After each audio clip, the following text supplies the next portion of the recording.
Oh no! Nah, it's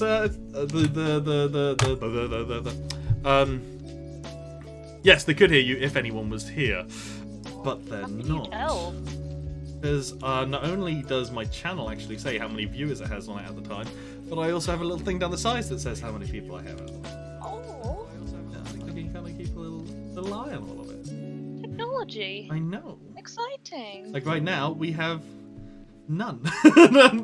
Because we literally just turned it on. None. How many people do you usually have listening in? We've had 20. How many people do you usually have? That's a lot. We've had 20. I'll turn you Fair. off. That's a lot. Fair.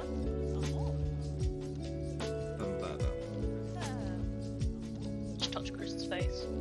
Chris has a good face to touch. He has a touching face. Bragging a little bit. Brag all you want. But it will be immortalized forever. My light went out. There we go. So this is a thing that is now happening. Okay. Right. Get my sound. I'm going to turn my sound effects off so people don't blare sound effects out while we're talking. Oh, seems like a good call. Right, I've made that mistake. Reactions. I know. Oh, why is melon frequently used? What? That's frequently used. Like thumbs up, laughy face, sad face, 100, and then melon and Oh, knife in and fork. reactions? I mean, Yeah. it's probably just the default poop. one. This is just for you. That's the reactions. That's your reactions. But yeah, if you go onto the actual Love Station server, you'll be able to see like all the different channels that are there down the side.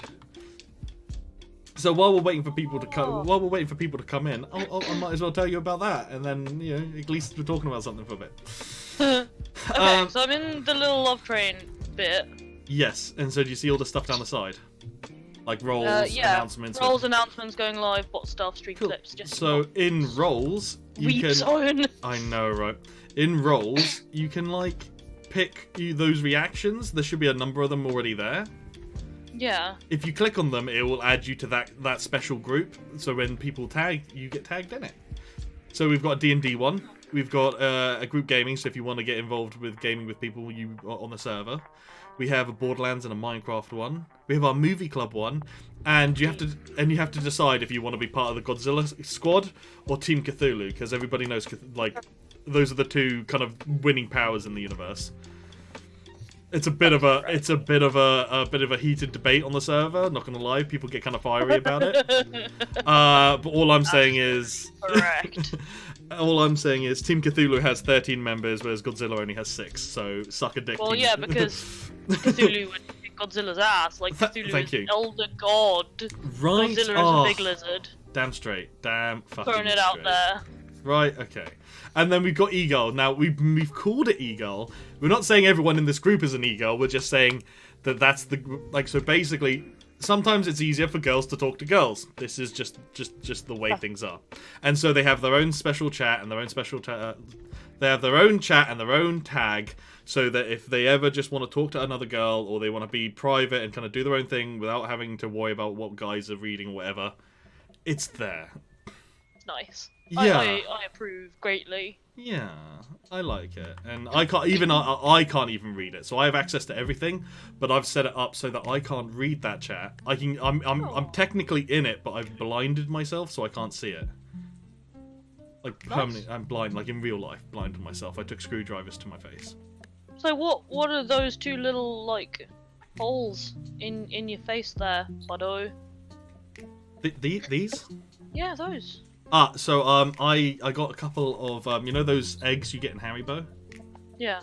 Yeah, I just popped them in because I didn't want people to like, That's super inventive. Well, I didn't want people to think I was weird. Do they like get sticky in the summer? I mean, not just in the summer. Fun fact. Oh. I'm gonna This is horrifying. I know. Right, give me just a second. I'm gonna quickly send out a couple messages, and then we'll get started because people are starting to turn up. Oh. I know. Hello, people. Hello, people. How I always talk. But also, fair warning, you can't be seen yet. So you can make all the faces you. Son, stop making that face! Jesus Christ! Did it? No regrets. Hey guys, I am hanging out with the one and only Sorren. Yeah. He is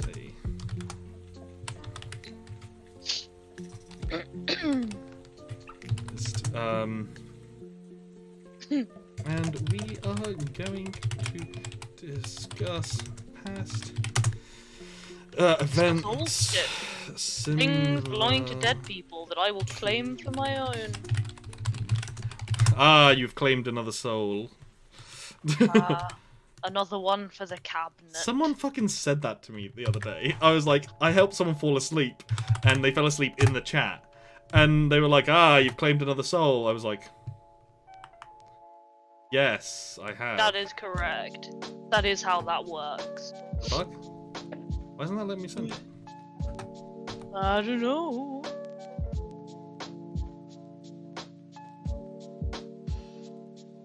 Can I not? Oh my god! So apparently I streamed too recently to send another link out on this thing. That is. Wow. Okay, I didn't know that. Jeez. Okay. Oof. It's fine. I got like other servers I can go and like promote myself on. Oh, buddo. I know, right? I'm doing so well today. I've got 12 minutes before I can post in it again. 12 minutes? I know, a whole 12 minutes. That's like... an amount of 2 time. times 6 minutes. Holy shit, you did the math? I did. Oh, damn, son. Oh, dang. Okay, well, we got like 6 people here, so I'm gonna start. Hi, 6 people. Hi, the 6 people. Let me just get this all up. And I'll jump over to the relevant, like, screens and shit, so I'm not, like, looking randomly into Discord. Hi, it's me. And now this is where someone laughs at me, because I'm going to go, hi guys, it's me, Love Train, and today we're talking to Sorren, who is my cousin, and what we're going to do is we're going to talk about archaeology, we're going to try and base it around what's going on in the world today, and how kind of similar events in the past have been seen, and how this might be seen in like a couple years' time and whatnot. But also, we're opening up to any kind of questions that you guys might have, and hopefully just going to have some fun with it and talk about archaeology in general, and just have fun, because Sorren's awesome. Can people in the audience please let me know if she is too quiet so that I know to turn her up? Can you also let me know if myself or the music is too loud? Because I am a loud boy. You are such a loud boy. I am such a loud boy. Oh god. If you need me to just shriek loudly into my mic, then I can do that. Like, neighbours be damned. Oh yeah? Oh sick. Nice. Gnarly. Right? So I'm going to say hello to a few of the people who have come by, because we have people here. We have my regulars, and I love my regulars, and they're lovely. So hi Royal, hi Manic, Tom. Oh, it's Tom. You know what? Did you forget who Tom was? No, you bastard. no, it's because it was cold-hearted son of a bitch. It said Tom Lacey, and I'm like, Tom Lacey, who the fuck is Tom Lacey? And then he put one word in the chat, and I knew who he was exactly, because when we were younger, we discovered something on the internet, on the dark depth of the internet, that was just so scarring that from that point on, we only have to just say the name of it, and it just sends shivers down my spine. Oh. So hi Tom, nice to see you, buddy. High depths, Tom. Depths, Tom. It's been 5 minutes. I try to wait. Also, I try to wait like 5 minutes, like give people time to show up, and it's roughly been 5 minutes. I like that you guys were keeping track on that. He doesn't like it. He is deeply angry. I know. That you would right? keep track of that. Look at the rage. The rage. rage. You know what I forgot to do though, Sorren? I forgot to do the thing. So only you have it. But it's fine, because what I'm gonna do is I'm gonna be super sneaky. You watch. Ready? I'm just gonna quickly do this. Give me 2 seconds. Or you could go off screen. It's what I'm doing. No one will know. It's gonna be secret. Oh. How's that? Is that good? Yes. Is that good? There we go. You're good. No one will know. It was super sneaky. Super sneaky. Totally relaxed and chill. Yes. Do you like my cup? It's a lovely cup. Right, I'm happy with my cup. Okay. Where did you get your cup? I got it from the co-op. I also got a little fox cup. Fancy. It's really nice. It was good. Yes. Aren't you the cutest little Bam Bam? Okay, so don't call me Bam Bam. Why? No. Every family member has called me Bam Bam. And it's like, that's your name. No, but people now know it's my name. I was doing okay. Conspiracy. God damn it. Little Bam Bam. Oh, do. Okay, let me have a quick look. Just catching up with the chat super quick. I'm here as long as I can, but the sound is buffering with my phone. Okay, Quinn, that's awesome. Hope you're okay. Hope you're alive, and I appreciate you being here. I appreciate you.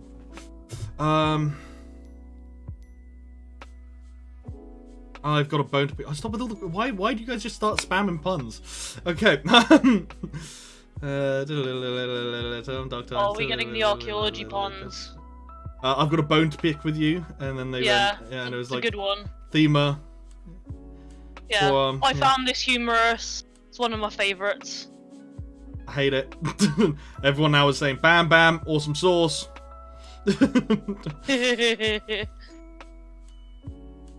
Okay, cool.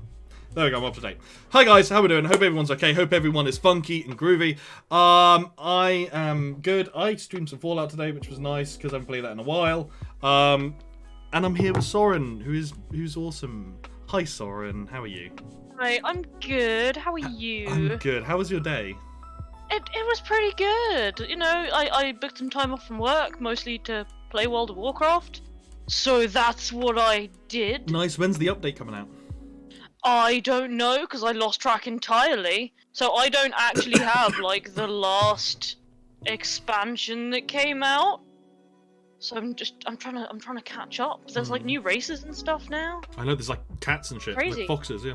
Bye Quinn, thank you for coming right. by. Quinn had to go because her phone broke. That's fine. Bye Quinn! Oh, she's gone. She's gone. Fuck, shit. It's shit. Just fucking. It's okay. It's fine. Everything's fine. Everything's fine. Sorren, would you like to tell the lovely people at home why you is archaeology? What makes you an archaeologist? What's your kind of professional background here? An abiding love of just being grubby, and digging up old shit. I got into archaeology 100% by accident. I took it as an A-level by accident because they told me I had to pick a fourth one, and it was at the top of the list, so I picked it because I thought that'll be a laugh, won't it? And now it's been like 8 years, and there is no escape. That's as good a reason as any. I just absolutely loved it. So yeah, did it at A-level. I went to UCL and went to the Institute of Archaeology. I say. And I got a degree. Well, before I did that, I spent a year in Jersey digging holes with the Societe, and then I got a job as an archaeologist. You know, some people writing up reports about why people shouldn't build roads through it. It's old. That sounds, yeah, that's legit. Yeah. Some people probably don't even know what the Societe is. I'll be honest with you. Dare I say, some people won't know what it is because of a big Goliath kind of I mean, do we hate them? I can't remember. Called Jersey Heritage. Yeah, we hate them a bit. Okay. Like they are a necessary evil. Unfortunately, but yeah, the Societe is basically a group of elderly, quite rich men who are like, I say, let us learn things about this noble island, and then just threw fistfuls of money at it. And like built the museums and cleaned up the dolmens. This was in like the 1800s. And you know, helped do renovations on the castles and stuff. And they fund loads of research and stuff to this day. Until Jersey Heritage turned up and were like, actually, we're gonna take all the museums because the states say so. Not that they've been doing a bad job of it, to be fair, but like it's a whole thing. It's a whole thing. Can I? I'm just gonna interject for 1 second. This feels like serious conversation, Soren. I think it is a serious conversation, Brandon. Should we get serious? Be my guest. Okay, so we're gonna get serious here. Would you like to get serious? Deadly serious. That's right. We had 2 glasses on. Scandal. Haha. With 2 glasses on my face this whole time, and these I know, glasses it I was- don't like very much. You know what? This whole time I was my yeah. head. Oh, this is what we really look like when we're seeing with only one set of glasses. I was gonna say, like, it was doing my head in. That's why I was like, it's time to get serious. Let's get this in. I was like, this is not nice. Like, this is making my eyes weird, and it shouldn't do because it's the same prescription. That was an interesting conversation that we just had. Eye pain. I love it. So, okay, here we go. Let's try and steer this fucking thing back.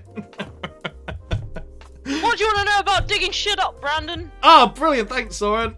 So, okay, in the past, Yes. there have been the death and stuff. There's been plagues and things, right? Yes, the folk of the past are now mostly dead. This is what I hear. Yes. How, other than, documentation on such things, what kind of signs do you find while digging up the past that would show that people were going through like an illness or I say plague because I'm not too sure what the correct, like a pandemic or something. There's like obviously, yeah. What kind of, I guess the most obvious one is bodies. Increase in death toll there. But I guess more specifically than that, showing that it's not just like the elderly that are dying from, a bad flu season, is the age of the skeletons. You start to get more young skeletons, which we can date through a number of methods. So skeletons that are adolescent or pre-adolescent won't have fused bones yet. So all the little knobbly bits on the end of the long bones, when you draw like a traditional bone and you draw the fucking butts like either sack bits at the end. Yeah. So in younger skeletons, in different bits of the body at different times, they won't be fused, so they'll be kind of floating. That's so fucking weird. Is that why babies are so bouncy? Yeah, it's why like small children can just kind of take hits and stuff because their bones are kind of springy and you've got those end bits that are just suspended. Like baby skulls don't fuse together because there's a lot of different bones in the skull. And that's why they're soft, and you can just That's why they're soft. You can just touch the little bit, which is super weird. Perfect ashtrays, yeah. Perfect ashtrays. Or like for doing shots, like body shots. Oh god! Oh fuck! That's you started this. I mean, that's fucking brilliant. So. Yeah, that's one way you can date it. And then in adults, you get stuff like arthritis as they start to get older. Archaeologist takes body shots off baby's head. My reputation down the tubes. Did it, boys? Your father has said limpets with exclamation marks. Care to explain? Oh man, so limpets was like one of the first things I ever found on an archaeological excavation. I was digging in Jersey, just up from St. Clement's Church. There's like a slopey field, and we were in there, and we kept finding all these fucking limpets, and we were like, man, we'll like dig past the limpets. Like, I don't know why they're up here. That's kind of dumb. We'll just keep digging them out, and thousands of things. Turns out they were Iron Age, like 2,000 years old. And we started pulling up bits of Iron Age. You found an arrow. Am I right in thinking you found an arrowhead? A couple, like loads of arrowheads as well, or something? You found like flint arrowheads. We didn't find arrowheads, but we found like flint tools and animal bones and things. That was it, yeah. Because in the Iron Age you still have flint tools, because rock is cheaper than metal. I mean, you were. Yeah, it was. Now I don't know the right word, but it was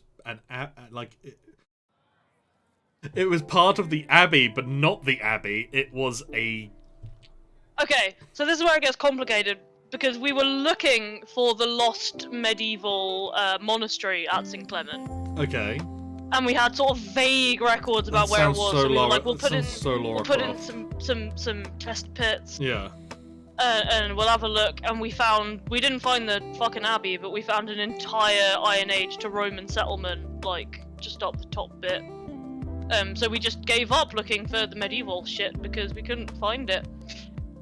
So we didn't. The Lost Monastery sounds so kind of like it's like you're gonna dig it up and find like the Holy Grail. Yeah, know? but no, we found a fucking pit full of limpets Lamb bones. instead of the Lost Monastery. So I mean, you know, that was a thing. you win some, and then you really win some, you know. I mean, you know, garbage pits essentially is my deal there. That was your nickname, wasn't it?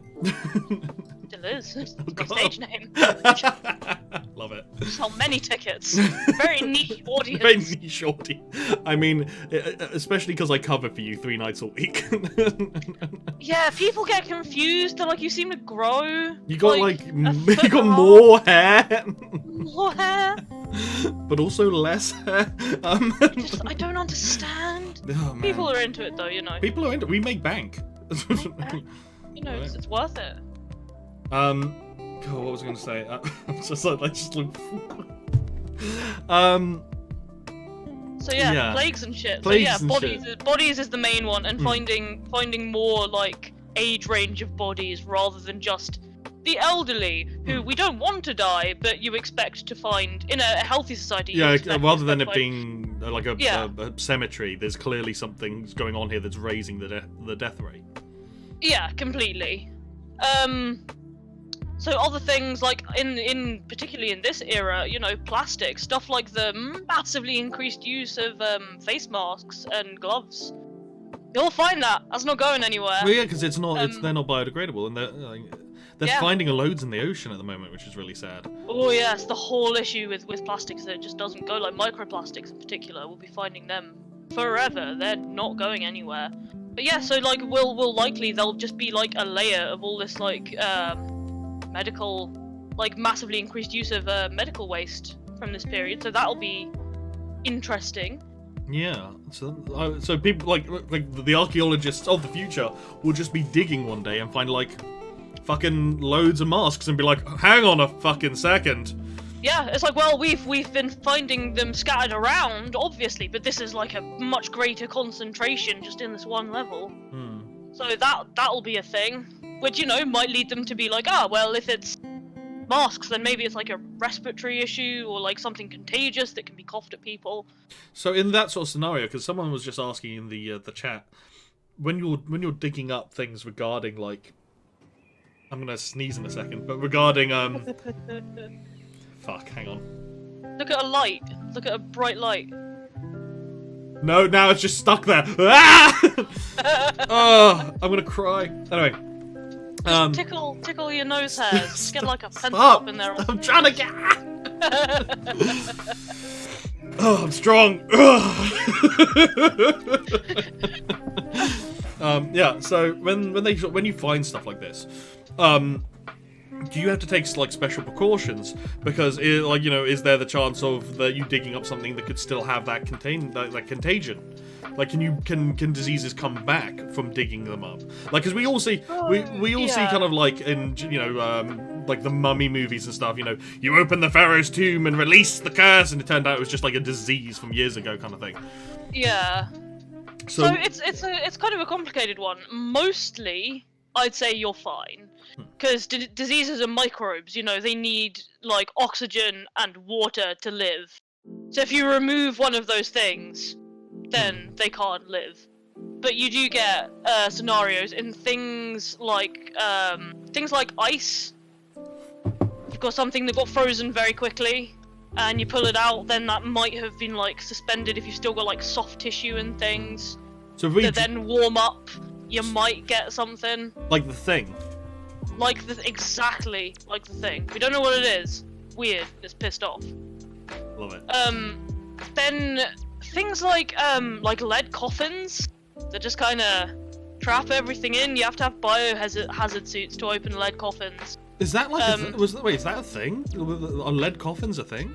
Yeah, that was the thing. It was very popular because it was thought that it would like preserve you by not letting the oxygen in to cause, rot. But you just sort of bake. So you end up with a sort of goo. Jerky. Oh. Yeah, but you know it's airtight. So as soon as you open that lid, it goes.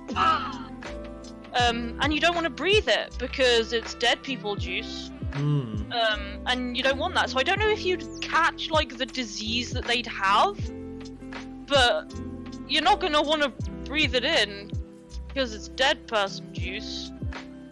And you get all kind of nasty infections from just, you know, the microbes that live in rotting flesh. Because that's nasty, yeah. So basically, during this time, don't bury anyone with coronavirus in a lead coffin, and don't. I mean, don't bury anyone in a lead coffin, and don't freeze them. Yeah. Don't freeze them. Yeah, don't freeze them. Okay, solid advice. Good to know. Yeah, you know that's stamped, certified. Don't do that. Says Sorren Alsford. Big smile of like, yeah, ding. Picture of a mouldering corpse in the background. Okay, serious question. Serious archaeology question. This is what I'm reading. Okay, serious archaeology question. How do you interpret the stuff you dig up? How do you know that the mass grave is a plague pit and not a weird sacrifice thing or an act of war or some shit like that? Do you have like 3 years for me to explain this? So, well, though any how like do you this is a interpret the things that you find? So archaeology is 100% about context. I mean, well, it's. Can you give some context to that context? Can I give some context to that? So, and if I just have an artifact and I show it to you, can't tell me anything about that artifact. It's a stick, and judging by the mold on the top, I say it was a lollipop stick that's been in your bedroom for about a week now. Yeah, so from that you would have had the context of knowing what a lolly stick looked like. Oh, context. Okay. But yeah, so basically that's one of the issues that we have with metal detecting, is that when people just kind of pull stuff out of the ground and say, look, I found this, we don't have the context that it was found in. We say it's ex situ rather than in situ, because in situ is in the place that it was dropped in days of yore. Okay, so we interpret things by, I mean, obviously you have things like artistic styles on these objects and the materials that they were made from, but the place that you find it is super, super crazy important. Through its context and knowing about that area and what's happened in it in the past and such. So moving on, so for example, using the plague pit versus like massacre situation, you know, if it's like a ritual sacrifice, you might expect to find other ritual objects, other offerings. Maybe there's a temple nearby, maybe it's in a significant location. If it's, you know, if it's like 20 miles away from the nearest settlement of the time, then it might be a ritual rather than a random massacre, because why would the people doing the random massacre drag their victims 20 miles? Been dragged 20 miles, it's for a special occasion. Oh, okay. You know, there's like lots and lots of little details like that you can go into to piece it all together. Without even considering the artifacts themselves. So yeah, there's a lot. I mean, yeah, how do you interpret sites is basically the how whole do you do archaeology. Yeah. So okay, so let's say so I'll run you through a scenario then. You're digging it up, you come across a load of bodies. Along with this, you come across what you believe to be like that, like sort of typical medical supplies of that era, whether it be, you know, I mean, I don't know if leeches leave anything behind, but like, you know, there's clearly some box. Yeah, box with just leeches written on it. and you know, there's more legs than bodies, and there's more bodies than, you know, arms. So like, you know, like it's a bit odd. Yeah. And it's nowhere near a town. You know, and I know I'm kind of throwing random shit out here, but like, what would be the process for this? Like, you know, like when you find a body, let alone a load of bodies, as an archaeologist, what's kind of like the process there? Because obviously you can't just weigh in and start pulling shit out. Yeah. So as you were digging the site up, there's kind of standard procedures for working with the site. So going down and taking note of the stratigraphy, which is the different layers you go through, so you can try and date it. You'd find if there's any dateable material through either just saying, yes, from this art style, I think that this is sort of Bronze Age, or things like carbon dating, which are more absolute. You'd have to mark the exact position of every piece of bone found, so that can be analysed to see if there are deposition patterns, to see if it looks like they were sort of just chucked in willy-nilly, or whether they were like laid in a particular order. Look at like gnaw marks, see if they're like rat gnaw marks or dog gnaw marks that would suggest that the grave was left open for some time, or whether they're pretty pristine, which would mean that it was filled in very quickly, which would kind of suggest that it was more of a one-time event, whereas if it's been left open for a while, you'd kind of think, well, they were throwing bodies into this over some time. You'd look for signs of disease. There are certain diseases that leave marks on the skeleton, like certain forms of tuberculosis, syphilis, leave marks on the body. You'd see if there are any like injury marks. Look at the context around. You'd look at the context of the society. You'd say, is it usual for their medical facilities to be miles away from anything, or is this a special case? Has this never been seen before, or does this only happen in certain environments? You know, you'd look for traces of a building. There's you keep trying to think of what pieces to put together, try and keep thinking of like, well, if this was the scenario, what would there have to be here, and then piecing so that it's almost together. like you're a bit of you're essentially like a ghost detective.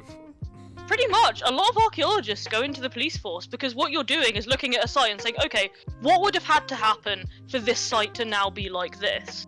Which is, you know, detectivizing. That's actually super cool. Yeah. Super cool. It is super cool. Oh. Archaeology is everyone go and learn about archaeology. It's super cool, and we don't have enough people because the work conditions are terrible and it's very poorly paid. But it's brilliant. Come do it. Go do it. Don't get paid or live very well, but go do Don't it. get paid to live there. It's fine. Come be an You know, archaeologist, your they knees said. Your knees will be fucked and your back will hurt, but who doesn't have that anyway? It's fine. Be an archaeologist, they said. It's like Indiana Jones, they said. Lara Croft's one, they said. I had one lecturer at uni who did like stuff in South America, and they actually had to look for traps in like the structures they were going into because it was a genuine possibility, which makes me so happy. That is so cool. Right. Oh man. So I'm just getting hung up on that. Okay, so gonna ask you one here. Don't get mad. Because from what I can gather, like, I don't know, in my head, I don't know why I think this, maybe I've made this up, but in my head, this is a bit of a touchy subject. What's the difference between an archaeologist and a paleontologist? So, archaeology is the human past. Okay. So the study of humans and human ancestors, hominid ancestors, which goes back, give or take, about 4 million years to when you first started to get, like... And is it exclusively human, then? So if you found like some bones that were clearly not human and not of like a domestic animal, or you know, or farming animal, you would then be like, right, this is something not to do with me. Time to get the paleontologist in. So if it was still within that span of human existence, then archaeologists would study it maybe in collaboration with paleontologists, because you'd be like, well, if this was existing in the time that humans were around, then this is a resource that they might have used, or a predator they might have been fucking shitting themselves about. But paleontology, is more things like dinosaurs, the like geological time frames, like back before humans had even begun to exist. Okay. Yeah, it's that simple. So, we are in the year, let's say you're an archaeologist in the year 20...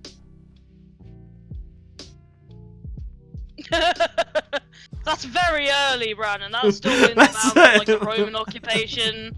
I don't think they had archaeology. Let's say so much then. you are an archaeologist in 3000...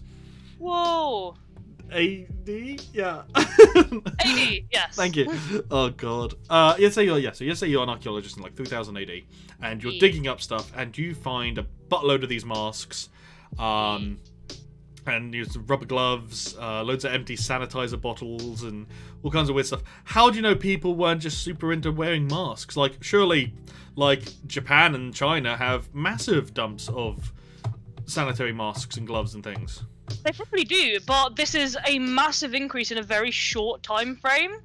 So if it was just like this is normal, then you would find these amounts of thing through every layer, through every stratigraphic layer, through the whole sequence. Okay. If it's an event like this, you will get a distinct layer of this where it's like an event. So the same with floods, you know, you get rain all year off and on, but a flood comes through and kind of cuts through that sequence, and you can see that as a particular large-scale event that has washed through the sequence of time, these layers that show the passage of time. Okay. Now, and I don't know if this is kind of more medical, but with the actual bones of someone that you're digging up, what is there any, like, I don't, again, this might be medical, not archaeological, but on bones and skeletons and things, how do you know that they were suffering from a disease? Like, is that something that you would kind of be able to determine, or is it something that you'd have to get like a physician to come in and work out? Oh, so there are osteoarchaeologists who specialize specifically in bone. So some things, as I was saying, things like some forms of tuberculosis and like things like syphilis, you do get marks on the bone, and the bone will kind of like twist or form like ridges and do things which we can recognize in the skeleton just by looking at it. Things like arthritis would be a really obvious one, because that's little bits growing on the bone where it's not supposed to be. So I know that some diseases do have actual skeletal changes that they make to you. Other than that, I'm not entirely sure. I think you can, if you do have like surviving soft tissue, like the bone marrow, which you do get in some specific circumstances, you could test for that sort of thing. Or if you get mummified bodies, obviously then you've got kind of skin and organs and soft tissues that so you this can is look probably at. the one scenario where a lead coffin would be helpful. Yeah, 100%. Or things like bog bodies. If anyone has a moment, and so trigger warning, they are, you know, bodies. They look like people. They are still, you know, very well preserved. But they are from the Iron Age, so they're about 2,000 years old, and they are just perfectly preserved because they were thrown in peat bogs. So all of their bones have degraded, but all their skin and their organs are still there. So you could do things like, you know, we knew what their last meal was because their stomach content was still there. And you could tell, you know, if he had acne because he had spots on his face. And how the fuck does that work? So peat bogs are a super acidic environment, but they're also very waterlogged. So the acidity eats away the bones, but the waterlogging means that the bacteria that would get to the soft tissues can't survive. Oh, so right, you end up with okay. sort of like meat bag full of organs. Oh, but they're probably really like floppy and yeah, they're kind of squished looking.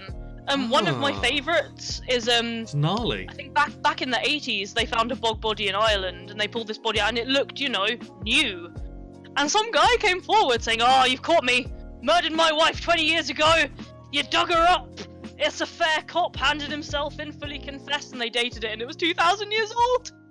And they'd already got his confession.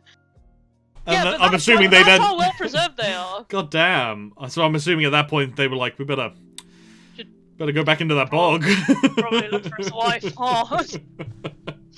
Yes, we found her. The woman was missing for like 20 years. Nobody noticed. Fuck. Yeah.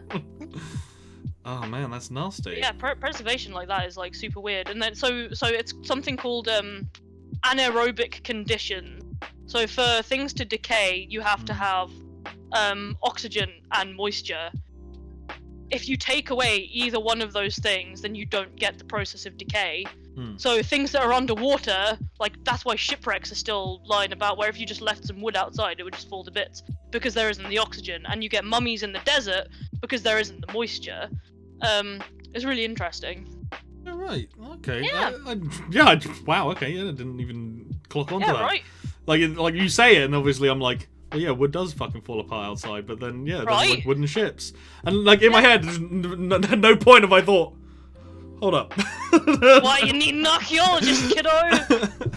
I'll mean- tell you the important facts about the shit that's lying around. So what? I mean, okay. So we know that these peat bogs can destroy the bone but keep the body. We know that wood can survive underwater but not outside.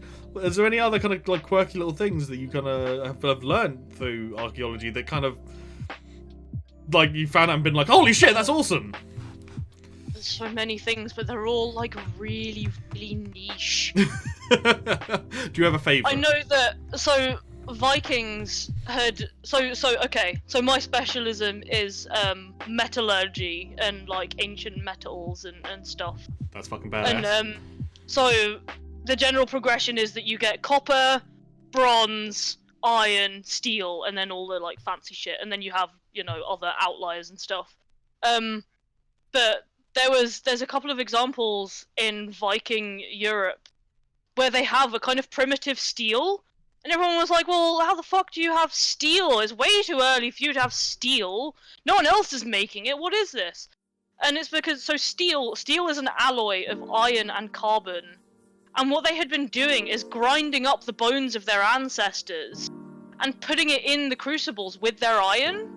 And bone is carbon, so it was adding carbon to the iron enough to make it a form of steel. That's so fucking badass. Yeah, so they made this steel with the bones of their ancestors, and that's one of the most metal things I have ever heard, and it makes me very happy. So to them, they're like, the spirits of my ancestors are making my weapons strong, but Yeah, 100%. what actually was happening was fucking science, bitch! But at the same time, the bones of their ancestors were actually for real making their weapons stronger. I mean, yes, They just yeah. didn't know why. That and is I love so that. cool.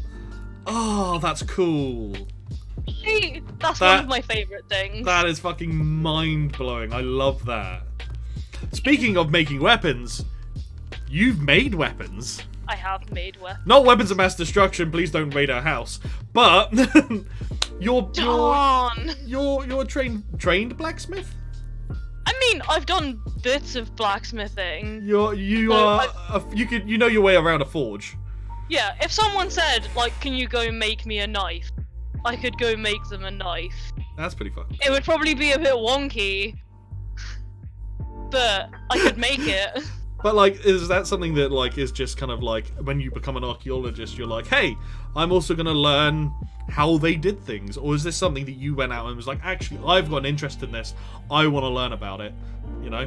Kind of that. So it's experimental archaeology is a thing where it's like, well, we're gonna learn by recreating these ancient techniques. It's very niche. It's super niche, but it is being done by quite small numbers of people. But I think it's really interesting. If any of you have a chance to look it up, look up Butser Ancient Farm. It's Butser. And they just set up this ancient farm like in the 70s, and they were like, we're just gonna do everything according to like the things we have found of Iron Age farms on archaeological cool. sites, like to see, you know, like what they were missing out on. So they were like, oh well, we built it all to spec, but like our goats keep wandering off.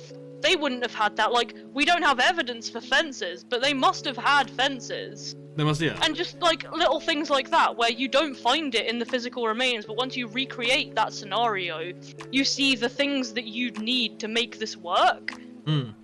I can imagine there. I mean, I don't know, like how. Like, I imagine that when this happened, because it started quite a while ago.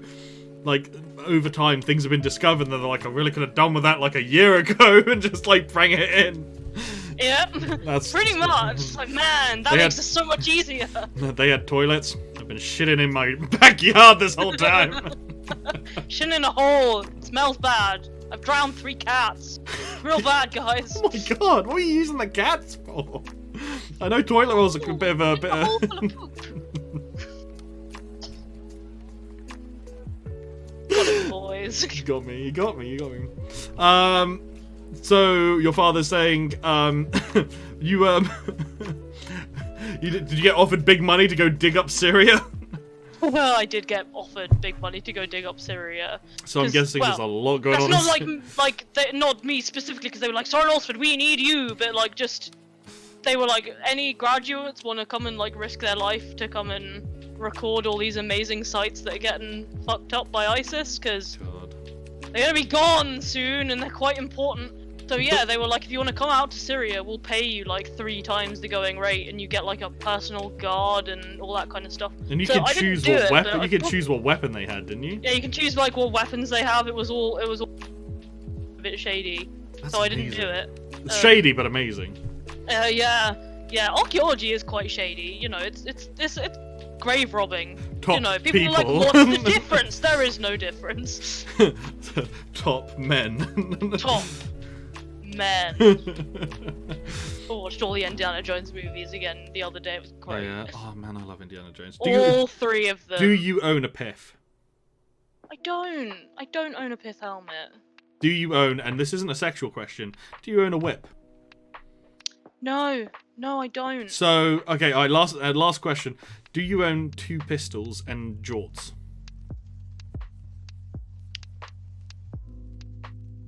I own like 66% of what you just mentioned. I'm not going to tell you which 66% that is.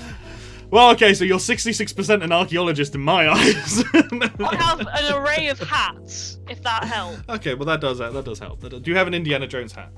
I do. Okay, It's great. Okay, But it counts. It counts. Fedora. So, what are you most proud of archaeology-wise? So, like, you've gone out and you've done stuff, you've dug things up. If I'm getting too big question here, just tell me to shut the fuck up. But in your kind of career so far, what are you kind of there like? You know what? I'm really glad I did that. I had loads of fun with that. It was really good. Like, what an experience. Oh man, there are so many for so many different reasons. I loved writing my dissertation. Well, I had a weird love-hate relationship with writing my dissertation, mostly because I loved my dissertation, but I hated my supervisor. But I was talking about how you could explore the medieval process of making what they would have called magic swords through experimental processes. And that was so much fun, and I think that there's a lot of research potential in this, so I'd like to get back to it one day. So that was pretty great. Digging at Lindisfarne was amazing because it's a World Heritage Site. Like, you don't get chances like that, and that was incredible. So Lindisfarne, some of you may know, is this like very, very early medieval Christian monastery, way up north as far as you can get without quite being Scotland. And it was one of the first places there were Viking raids. If anyone's seen Vikings, that's where they first go and like fuck up all these monks and stuff. Oh damn. And we found like monk skulls with like axe holes in them, and like loads of really amazing things, like little game pieces have come out of there, and so that was a big one. God blimey. That was really cool. I might be remembering this wrong, but didn't you get a chance to kind of maybe not get hands on with, but you saw the big gold hoard that was found a while ago I now. wrote out the context sheets for that hoard, which is as interesting as it sounds. So the context sheet is like I did paperwork. Here's one I made earlier. And I have it right here. And the gold hoard. It's just suddenly get tackled by Jersey Heritage mobsters. That's awesome. Yeah. So I did that, and I found, with the help of Robert Waterhouse, who's a fantastic archaeologist, people kept saying, there were no Romans in Jersey. They just didn't come here. So we went out and we found a Roman settlement, and we're like, found it. It's there. Shut the Found fuck up! It was right here.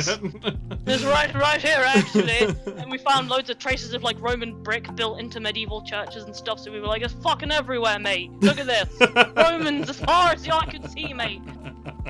So we did that. That was pretty good. Love that. Yeah. Okay, another question from the audience: is it true you should never remove a sword from a skeleton's hand? Oh yeah. The number of interns that have had, bits lopped off them by undead bringers of ancient evil, because you take the sword out, the skeleton wakes up, it comes after you, you're cursed. Not a good time. When Also because you'll disturb the site, and then it's really hard to label. Oh, a little bit of truth to that. Love that. Did it! Did it again! When this is just me personally asking. When removing the golden idol, how do you know that the bag is the equal weight to the idol? See, now that has to be a process of informed estimation. You have to be like, well, an object this bit, is it solid gold or is it hollow? Does it just look gold? Honestly, just do enough cardio to run away from the boulder, and you don't really need to worry about it that much. You know, if you get lucky, then great, you can saunter out. If not, you are a fucking hero, Sorren. I'm so happy you're here. Really, I'm so happy genuine pleasure to have you here. Oh, thank you, Brandon. People in the chat, if you do have any archaeology questions, if you have any questions about like history to an extent, do ask, because this is a great opportunity to pick the brain of an incredibly smart and talented woman. Thank you. Yeah, I'll be able to answer at least broadly on most things, and if not, I'd be able to point you to where you can get better answers from smarter people. Which is what I've become very good at. Don't talk to me, talk to them. Talk to them. Oh, you'll want to liaise such and such over here. In the last week. Basically every email I send. In the last month, I have had a philosopher, a nurse, an archaeologist, because I've just been there like, these people, they will be able to tell you more. I'm gonna go sit Then talk to you about the things what there are in the world. But whenever our computers break, it's you we get in touch with, Brandon, so you can Google it for us. Anytime, whenever our computers break, or you need to go get a fucking gem lettuce, I'm your man. Oh, I don't like that kind of lettuce. I need you to go into the heart of the plague. Yeah, to get me this one specific lettuce. Walk right into the middle of all those coughing individuals and get me a round lettuce. Actually, the only lettuce that I like is actually sold at the hospital shop. On the quarantine ward, yeah. Yeah, it's just past the quarantine ward, so you're gonna have to go through quarantine to get to it, and then come back the same way. You only want one because you want me to go back there in a week's time to get another one. Oh yeah, otherwise it's not fresh, Brandon. You fucking savage. Of course. Everyone in the audience is probably thinking, "Why the fuck are they talking about lettuce? Is there a gag? What the fuck have I been talking about?" It's inside joke. Inside joke, people. It's what cool people talk about. If you don't get lettuce jokes, we're so cool. Act cool, guys. Yeah, that's how I act cool. That's what the cool kids are doing, right? Yeah. Did it, boys. In case you guys haven't. Pee. Am I allowed to go and pee while you're on stream? You can go pee. I'll be back to talk about more old shit and mud. Fuck yeah! While she goes pee, I'll talk to you guys some more. Hey people, how's it going? Are we enjoying this? Are we having fun tonight, guys? Are we all good? How's everyone's night going? Are we funky? Are we groovy? Are we having fun? I've started this new thing. How are people feeling about this whole interview thing? Like bringing people in, talking to them, getting to know a little bit more about a little bit of industry, you know? Like, you know, okay, I'm trying to broadly base it to the kind of the current events and what's going on. You know, the fact that we've got like the whole Corona thing going on, but like, you know, after this is all ended, I still might do this. I'm gonna bring these people back for other topics and other conversations. But I just, you know, it's always nice to know kind of what you guys think. You know, viewing it, is this the type of stuff you want to watch? Is this the type of stuff you're enjoying? And you know, we can bring other people in, because I know a variety of different talented people. Because my job in life is not to be talented, but to ride on the coattails of everyone else. Actually, now I need to read the chat and see how you responded to that, because I can't talk at the same time. That's fine, you know. Oh, shit, she's back. Stop talking about it. It's fine. Yeah, stop talking about me, guys. Jesus. Stop talking about me. I need validation. She's pretty awesome, but don't tell her. Yeah. Hey, how's it? Oh, fuck. Oh, man. Okay, so how would you sell? So, okay, so, you know, let's say you're sitting down. Sitting down with a bunch of people who are trying to work out what they want to do. Yeah. And you know, a fair few of them interested in archaeology. How do you sell archaeology to them? What are the selling points to archaeology? Because you've already told us that if you want to get paid and you want to have some good working conditions. Not the place for you. It's not a good time. But let's go. I mean, obviously, surely there's some positives. Otherwise, why would you be doing it?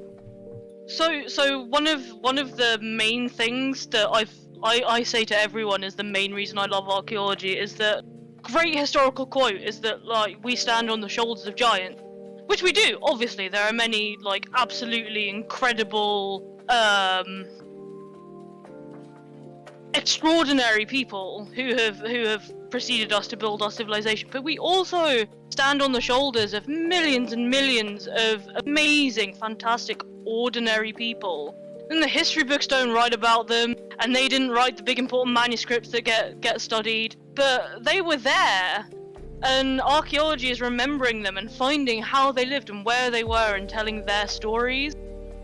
Which is, quite a hippy-dippy thing to say about it, but I really enjoy that. It's so personal. One of my favorite things that's ever happened, and it's such a small thing, was going to there's a site in Jersey called La Côte de Sabrelard. Loads of flint tools. I won't go into it too much, but picked up a flint tool from the ground there, and it was the last person to hold this was a Neanderthal. The last person to hold this wasn't human, and now I am holding it. Time travel. It's incredible. Another thing is that with archaeology, you are always, regardless of what you do, you are always on the cutting edge of the research. Because everything that's being excavated, everything that's being investigated in labs and post-excavation, that's all new knowledge. Even if it's, a piece of pottery that's pretty much the same as those 70,000 bits of pottery, that's still adding something brand new to that knowledge base. So you are always at the cutting edge of what's going on, which is fantastic. So even, the undergraduate essays that we were writing, first year shitty essays, they were still contributing to the field. They weren't going in the bin. They were going into databases. People were looking at them because it's all new research for stuff that's so old, because it's all relevant. We're always looking at new things, and it's always relevant.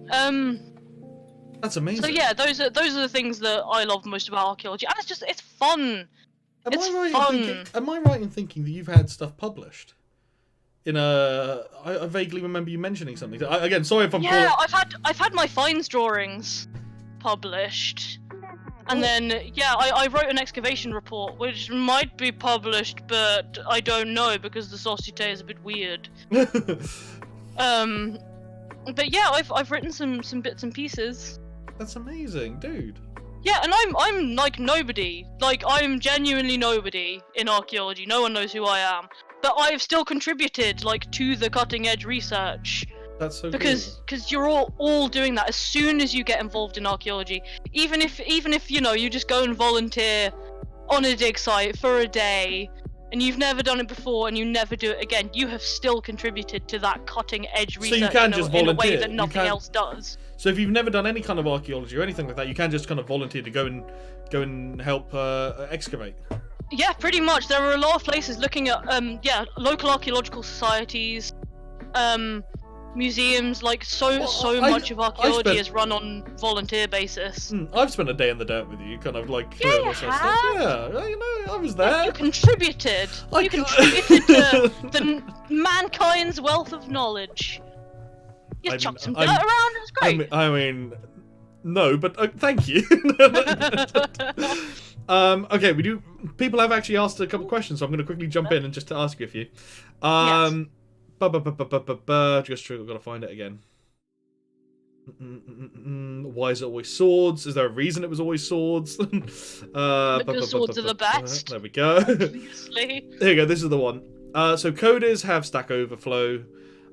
Teachers have forums and textbooks. Do archaeologists have their own kind of fail-safe, like a fallback? As an archaeologist, other than archaeologists with a longer kind of experience thing, what do you guys turn to? Do you just Google? I'm an IT person. I just Google shit. What if you're stumped with something? What do you do? So the thing about archaeology is that it's studying everything that humans have done for their entire existence. So you can ask experts in those things. So, like, for example, I've been looking at Norwegian stave churches recently, which are incredible buildings. These, like, about 1,000 years old wooden churches with all these beautiful carvings on them.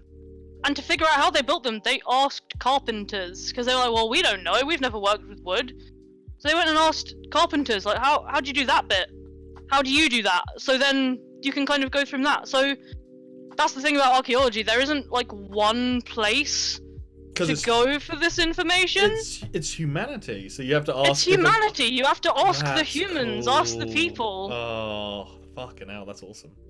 Yeah, it's pretty good. You know, like there are thousands of archaeological journals on Google Scholar, which is great, but most of them will be like, yes, I found this cheese. I don't know what it is, so I went and asked the cheesemonger that lives down the road from me, and he told me what it was. Like, genuinely, that's so much of what it is, and then putting those pieces together with the things that we found. That's how we make it today. How could they recreate it with what they had then? Yeah, 100%. Or yeah, and like, obviously, I default to like making things because that's my whole deal. But like asking experts in all of these types of things, you collaborate with so many people, anthropologists and historians, experts on literature, philosophy.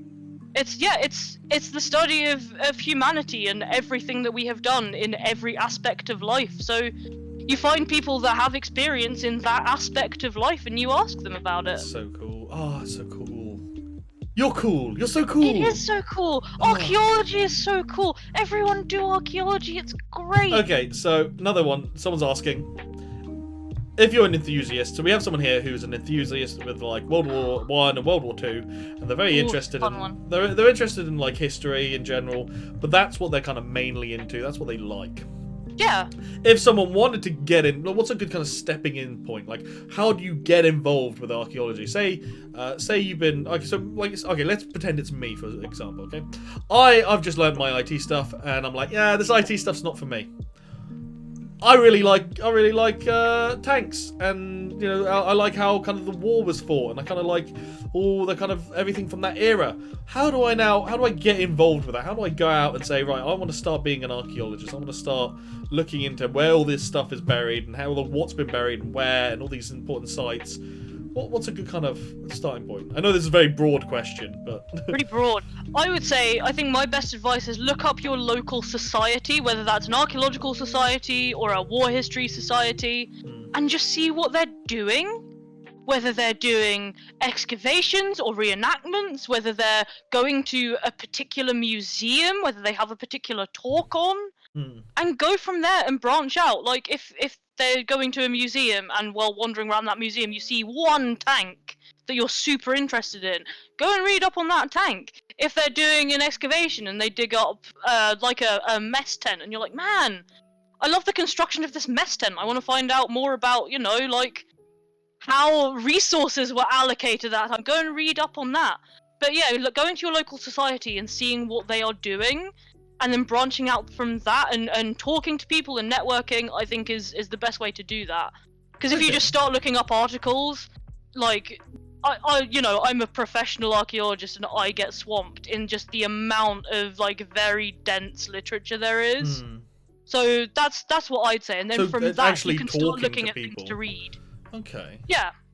So, alright, so in Jersey, we have the archives. I'm guessing would be a reasonable place to start with kind of World War One and World War Two and stuff like that.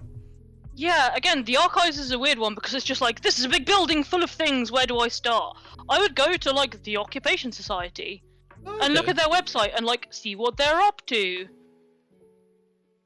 It's simple as that, like, or like see if they've got like a reading list, because a lot of these places will have like, oh, if you want to get involved, here's a reading list to begin with, or see if there are like introductory books on the subject. Like one of my favorite archaeology books is just called A Very Short Introduction to Archaeology, and it's like this big, and it's like 50 pages. It's tiny, but it's just a perfect like here's an overview of what's going on. Here are some things. Here's some further reading you could do. So just finding like a nice compact point like that to step off from, and then start searching for books and articles. Look for like a beginner's guide kind of thing. Things. I get you, yeah. Yeah, okay, 100%. Like really I love beginner's guides. I still use beginner's guides. They're super good and helpful and good times. Advertising. Dinosaurs are badass. Dinosaurs are badass. Do you have a favourite dinosaur? Triceratops. I can't decide. Right. It's too many. There are a lot of good ones. What do they think the Loch Ness Monster is? Hoax. It begins with a. I don't know. No, but isn't it meant to be like a? I don't know. I'm not asking you as an archaeologist. I'm asking you just because I need to know. Yeah, like, there's the big like flappy one that looks like big the long necky fucking, and it's always asking you for 350. Damn Loch Ness Monster, man. About 350. Damn Loch Ness Monster. Now this monster, he come up to me, say I need about 350. Is archaeology a science? Didn't they used to be a time where it was just amateurs pissing about in Egypt? Yeah, to all. So,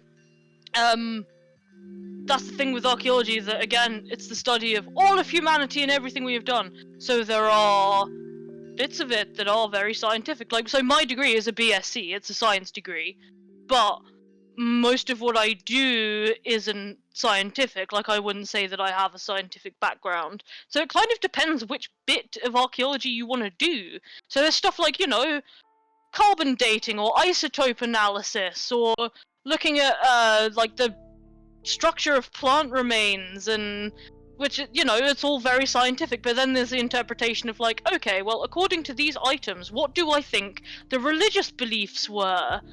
Like, which is obviously much more kind of humanities based. So it's a fun blend of science and kind of humanities mushing together in a beautiful way, which I like. And yeah, there was a time where it was just people kind of fucking about.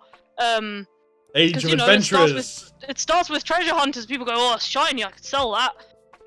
Before they actually want to learn things about it. I'm having another trip to the Congo with my boys. I'm going to find some gold. That, I don't know what that is. I think that's like rowing. I think it's a pickaxe. I thought it was a pickaxe. Oh, maybe it is. Pickaxe is more like that. You have to like over the shoulder. What? But I mean, you would know. I mean, so people's knowledge of archaeology and the past is a really interesting one. So you find medieval records of people finding flint tools and calling them elf shot or devil thunderbolts, which is pretty cool. What? Why? Because they were like, oh, well, you know, we believe that the Earth is only 4,000 years old because that's what we've been told by the church, and the church is the truth. So these little tools that are tiny and we don't recognize, and no one that we know makes them, they must be made by elves or devils. So they're scattered around, but it shows the stuff was there. Yeah. There was some like Babylonian king who did like excavations, or like Mesopotamian king who like dug stuff up and had knowledge that like, ah, yes, this is from the past and we will record it, but I can't remember his name. I think it was Nebuchadnezzar, one of the Nebuchadnezzars. It's almost like you're putting a question mark at the end of that. Why would I know? Brandon, do you think it was Nebuchadnezzar the first or second? Yes.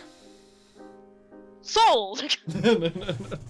I think there was like an American president as well who did who was one of the like, I think it was Jefferson, like was one of the like major forerunners of archaeology, and he like dug some of the Native American burial mounds and like recorded it all properly, and it was one of the first people to do that.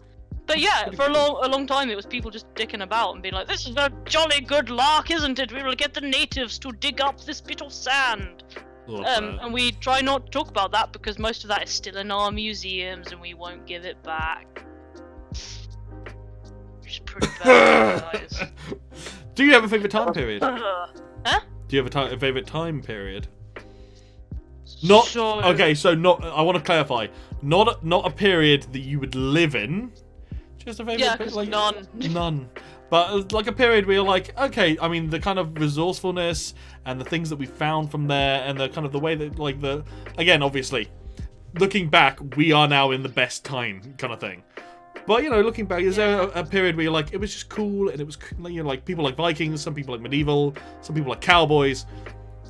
What's yours? So I really, really like, not because they did anything particularly good, but I really, really like the transition between the collapse of the Roman Empire and the very, very, very early medieval period, because I think that's really interesting, because then you get people sort of reverting back to Iron Age traditions, which is really interesting. Like, you find really early medieval settlements which are like fucking shitting in holes in the ground mud huts next to Roman villas that had like underfloor heating and plumbing. Like, people just abandoned it for no fucking reason. And I think that's really interesting, and there's loads of really cool stuff around that time. And there's like very little archaeological visibility, so like we don't know a whole bunch, and I just find that really interesting. That is actually cool. Yeah. Aliens. Did the aliens build the pyramids? Yeah, and Stonehenge, which is a giant space laser. Love it. Cool. Good to know. Yeah. Alright, guys. Plans to Death Star. Roll it out. Done. Do this. Is there a giant pile of gold in the center of the planet that you can only get to with the help of a robot called Ben? Yes. Cool. Moving on. We keep Ben very well locked up, just in know. case. Good to know. Did a famous archaeologist leave his head to science? Yeah, so Flinders Petrie left his head to science. And the archaeology department I went to is the ones that are curating it, so I have seen his head, and it's super gross. It looks kind of like, you know when you get bacon kind of so crispy that like the whole thing is the same shade of brown?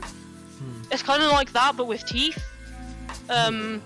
It's pretty horrifying, and it smells real bad. But why? But we just have that, it's just in a box. But why? In a box? Yeah, it's in a Is box. it in the fridge? Like, are they keeping it I think safe? it's in like a cold room. I don't know, man. It's in a I don't know fucking where they box. keep it. What's in the It's just a box? What's What's in the box? Flinders Petrie's head. It's got brain as well. You made it sound like it. You made it sound like it was like a fucking sitcom. Linda Petries' head. Everyone loves Flinders. Flinders. Okay. Oh man. Yeah. Wasn't he a big deal? He was a very big deal. He was a big deal in Egyptian archaeology, would you believe it? Because that's where it gets all the flashy, big tourist attracting stuff. But he started out in southeast London, like super close to where I grew up. But yeah, he pioneered like a lot of surveying methods. So like going out and like measuring the ground levels and like looking at where there are like bumps and lumps and crop marks and things as a way of saying like, this is what might be under the ground without just like digging a big hole through it. So yeah, he was a super big deal. Yeah. Someone says, is it true that people used to crush up mummies and use them for medicine to do shit like cosmetics and to curse and the cold or something? Just to cure the cold. Cure the cold. Yeah. The Victorians believed a lot of crazy shit about the mummies. There's like a big lack of mummies from particular tombs because they were just ground up into powder and really? Egyptians would eat them. They were used for pigment as well, like paints. There's a particular pigment that is called mummy brown because it was made out of ground up mummies. But yeah, Victorians were like eating it and snorting it, and because they were like, yes, it is ancient and mystical. It will have some sort of properties. Surely that has an effect on, like, the chemicals in it has an effect on the human mind or something. Because you can't eat humans, but without going crazy, they say. So I believe. They're not so much meat at this point as kind of jerky. So yeah, like if you grind it down into a dry powder, like I can't imagine it would be good for you, but I don't think it's gonna kill you. But yeah, it's not good. I'm not exactly sure of the like medical effects of it, but yeah, it's really not gonna be a good thing. But yeah, don't do it. Basically, don't do it. Boys and girls at home, don't. Do not grind up your grandparents after they're gone and snort them. It's not, even if you have managed to mummify them, which is quite impressive. Not a good high. So, that's a point actually. So, as a dirty, filthy commoner, in my head, you say mummy, I think Egypt. You know, like in a tomb. what is a mummy? All joking, like I know that sounds like a really kind of like, oh, what is a mummy? But like, if I absolutely. like so like you say medieval people, in my head, medieval, like obviously medieval was like a time period, but you say medieval, I'm thinking like castles in England, not like people in Egypt. So what's the deal there? Like what is a mummy is just anyone dead of a certain age? Do you have to be like? You need particular conditions for preservation to get mummies. So in general, you need a kind of anaerobic condition that leaves the skin intact to some extent. For that and you can aid that preservation with embalming fluid and things like that, but you need to have those conditions. So very, very hot countries or very, very cold countries where you get mummies in general, but it's about the state of preservation of the body to have a mummy that has been deliberately preserved in this way and the conditions have allowed it, rather than a skeleton or a bog body which is kind of preserved but not mummified because it wasn't really on purpose. Okay. Yeah. So that's why you have like preservation. So that's like why you'd have like an ice mummy. Yeah. Yeah. Yeah, 100%. Like Otzi the Iceman, if you want to see an ice mummy, who's another really cool guy. It's not that gross either. It's not that gross. Again, another trigger warning that it is, a body and it does have like fleshy bits. But when looking into anything with mummy or body in the title, just be aware. Yeah, because like I'm a big fan of people shouldn't have to see unpleasant things if they don't have to. So Yeah. They are pretty gross. But yeah, Otzi the Iceman has like tattoos that you can still see. That's funky. That's actually funky. Yeah, it's pretty cool. Bringing in a little bit of what my channel's all about. I'm a big advocate of well-being and mental health. Woo! You too are quite a big advocate of well-being and mental health.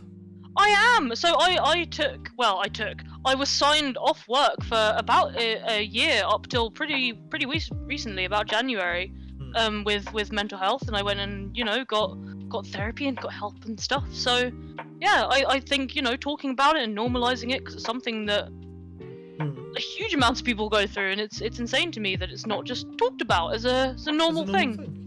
Yeah. And this is something I try to encourage with everyone in my server and everyone who comes by my streams. Firstly, thank you for being like open about that and honest. I appreciate that. It's very nice. But like so I try to give. I try to maybe not advice, but I try to give people like like coping mechanisms and things like that. What are your coping mechanisms, if you don't mind me asking? Like what do you do? Like if you're having a bit of a low day, what do you do to just kind of pick yourself up a bit?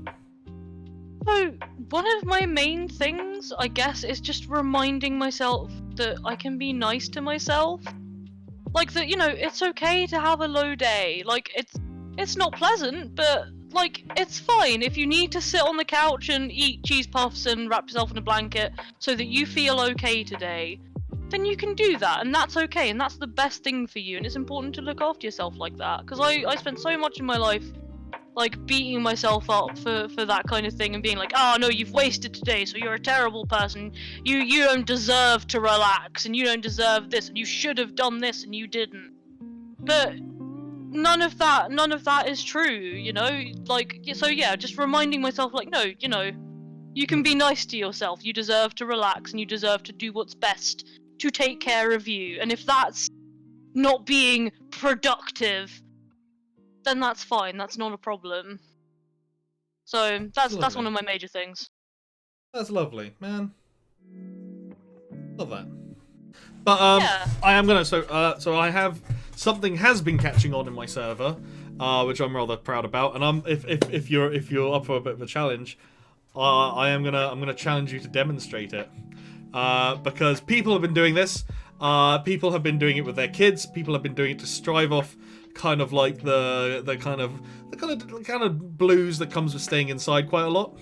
Yeah. And I almost just threw it out there, and it suddenly caught on. What it is, people call it the love train shake. I just call it shaking because it's nothing to do with me. It's just the fact it's fun. So I've got like a 3-step plan. and it's name 3 things that make you happy. Shake, because it's impossible for you to shake and not like laugh because you look ridiculous, and breathe, and just breathe. Now those the two either side, we're not going to bother with that. But would you care to demonstrate that you cannot be sad while shaking? Just go for it. Go if you don't feel stupid and if you don't feel like a bit awkward, then you're not doing it right. Look at this. Look how happy. Oh fuck.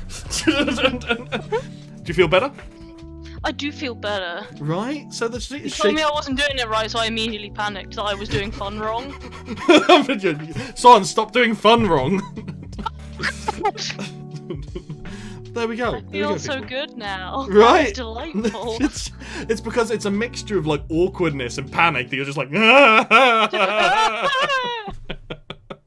But it was all okay. But it's all okay. People laugh. People, all joking aside, people find it funny. When the second I hit 69 420 channel points, I'm a leave. No, Roy, you can't leave, man. You're like the only person who comes by every time. So what about mummy curses? Are they a thing? So curses have been a thing since like written language. I personally don't think that there's any credence in them, but like the fuck do we know about the universe? It's huge and weird and we're viewing it through our own deeply flawed lens. I just want to point this out because there's been just a beautiful report, like a beautiful snap back from Royal in the chat. So your dad was like, so what about mummy curses? Is that a thing? At which point someone else replied, well, my mother cursed a lot. I was just like, you know, fucking beautiful. You can have that. You can have that one. Yeah. Done. Sold. But yes, curses. Continue. It's humans are vindictive little shits. So we've been cursing each other for a really long time. So you get Roman curse tablets where people would write curses and then throw them into like wells and stuff and hope that they'd curse people. You get medieval book curses where people would write a curse on the front of in the front of their book and be like, if anyone steals this fucking book, I hope the devil eats their nuts, and things like that. You get like Babylonian curses that's like, Ishmael didn't deliver my copper on time, therefore I hope that Ishtar crushes his nostrils with her mighty stampeding feet. If they were all if curses worked, I think archaeology would have died out a really long time ago, because there are curses like in every time period and every civilization, but the Egyptian ones get the press because they're shiny. So yeah, a lot of curses around, guys. So maybe they're on a timer. So eventually, they all just go off at once. Or just fucking drop dead from horrible, or they all things. Or they just all have an expiration date, so they just stop working. Yeah, maybe. Right? Yeah, right? curses only work for like demons 50 years. Demons aren't going to sit around all day waiting for you to dig them up. Just I've got better things to do. Like 20 years. Then I'm calling it a day. Yeah, I've been sat here this whole time. But yeah, book curses are fun. If you look up, there's like lists of them online for like book curses, and I think I should start writing them like in all of my books. But they're really funny. Yeah. Okay, so do you think that people genuinely believed in magic and curses and stuff, or do you think it was like a whole kind of, beware of the dog, it was just like a fear tactic to keep people away, like anyone who enters here dies, and they just hope that they believe it, like the fake security camera that doesn't actually plug into anything, I mean, I think possibly both. I mean, yeah, it's all to do with paradigm. So if you think about the fact that until relatively recently, barring some exceptions, it was, a pre-scientific paradigm. So if someone drops dead randomly, you might be like, they pissed off that shopkeeper last week. They're clearly cursed. Because, you don't have autopsies. You don't know about, aneurysm or, like, sudden death syndrome, So you find ways to explain it. You find ways to explain natural phenomena. So it's kind of natural for people to try and be like, well, if that happened, then maybe I can make it happen. What tools do I have at my disposal? Well, I've got this bucket of pig shit and I've got these words I can write, and I know that words are quite important, so I'm going to write them on this, and maybe it'll happen. So, yeah, I think possibly, you know, both of those things. People would have been scared of them and wouldn't have understood how these things worked. So would have believed any example that they could think of to how it makes it work, and then those things get enshrined in superstition and religion and all that kind of business. The more you talk about it, the more I'm like, man, archaeology is cool. Archaeology is cool. This is what I'm saying, man. Archaeology's dope. This is dope. Hella dope. Dope shit. I Dope. would go as far. I'd go as far to say it's a wizard. I would go as far to say it's wicked rad, y'all. Oof. Is it tubular? It's tubular as balls. I like how you almost had to swallow your pride there to go. It's tubular. It is not whack. It's not whack. It's not whack. You know what is whack? Geology. It's not real science. I've heard you say this so many times, but am I allowed to know by it, or is it just an inside joke that needs to die with? Man, like, I don't get geology, and that's coming from me having no experience of geology and having not bothered to do any research. I just don't understand. It's like, this rock looks different to this one, so I've named it. Alright, why? What does this contribute? What does it matter? Oh, this one's the same, but the speckles are a bit different. People are so agreeing I've with named you. them different as well. Royal, what does it matter? Royal in chat is like, no, geology isn't a science. So yes! People are backing you up. People are backing you up. It's just fucking naming things. I'm so glad you all are backing me up. So what? It's fucking rocks. Very smart people. Just in the chat, so what? It's fucking rocks. It is fucking rocks. Oh, this rock is brown, and this one is also brown, but it's also a bit green. It doesn't matter. It literally matters to nobody ever. Oh god, and that's like, I can't think of anything else that geologists do. So what you're telling me is you're not the mole from Atlantis. That's different, Brandon. Have you disturbed the dirt? I have. You have disturbed You must the dirt. not disturb the dirt. Disturbs Your the sensor dirt. would be dicky. I love that. Dicky. I love that film. I watched it yesterday. I really want to watch it again. I don't know where to find it. I might have to find it through Disney illegal Plus. channel. It's on Disney Plus. Is it a fucking Disney film? Apparently so. It's on Disney Plus. But yeah, it's the That's what I'm bit, doing tomorrow. bit at the end where he's in like a perfect white suit and he just burrows into the vase.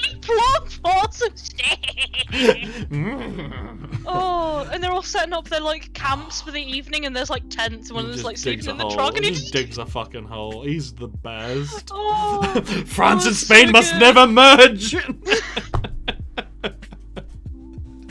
You taste like a linguist. This is the distinct, the distinct footprints of the matchmaker and linguist. Map maker. Oh, man. Map maker. Map maker. Oh, so good. That's good stuff, man. Just Such good stuff. Gotta catch my breath. Do you have a favorite kind of like celebrity archaeologist, like Indiana Jones, Laura Croft, the Mole? I mean, you know, it's gonna be like Indiana Actually, Jones and the Mole are like here. Yeah. Okay.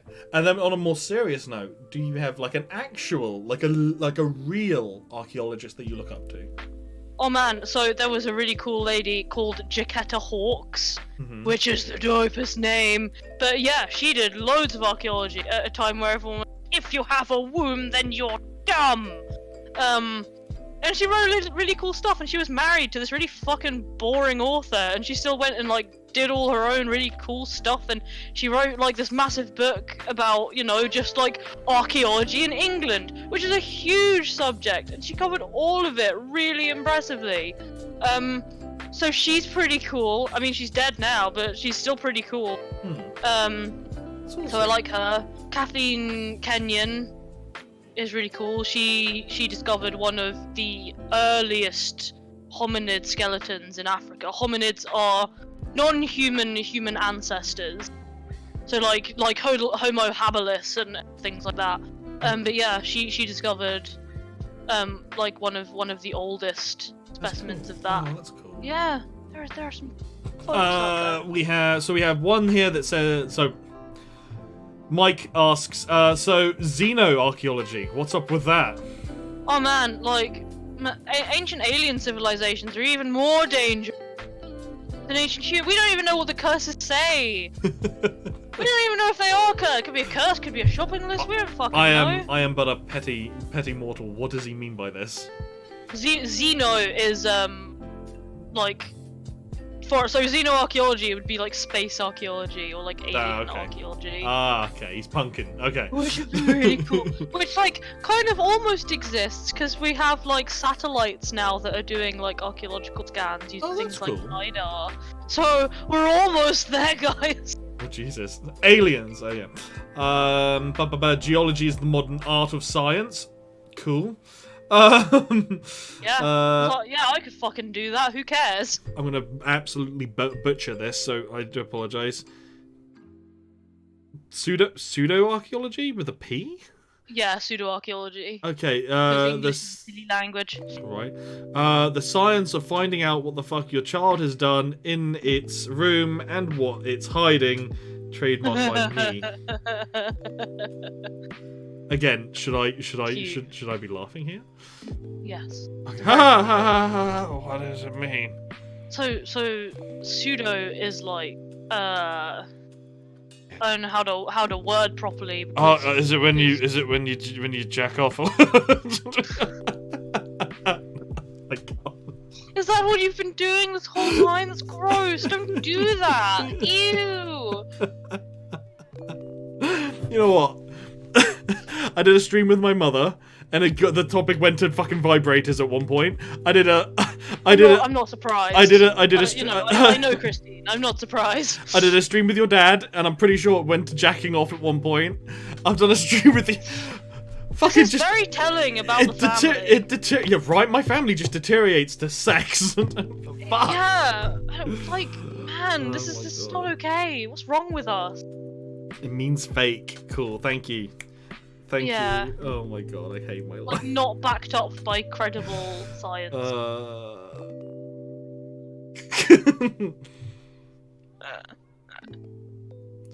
Good times. Did it, boys. How are you surviving the apocalypse? Interestingly, we thought we were doing really well, and then today it was, what do we have for lunch? So I don't know, I've got like half a tin of tuna. And like, have you ventured out in the last 3-4 weeks?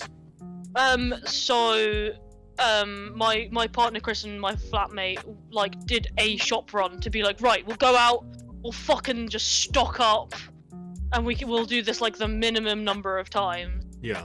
So, and I've been out, like we've got like a tiny little square of garden, so we go out there occasionally to like breathe. But no, we're staying inside because London is the epicenter of all the and you're responsible fucking people that aren't going to like infect others or be infected.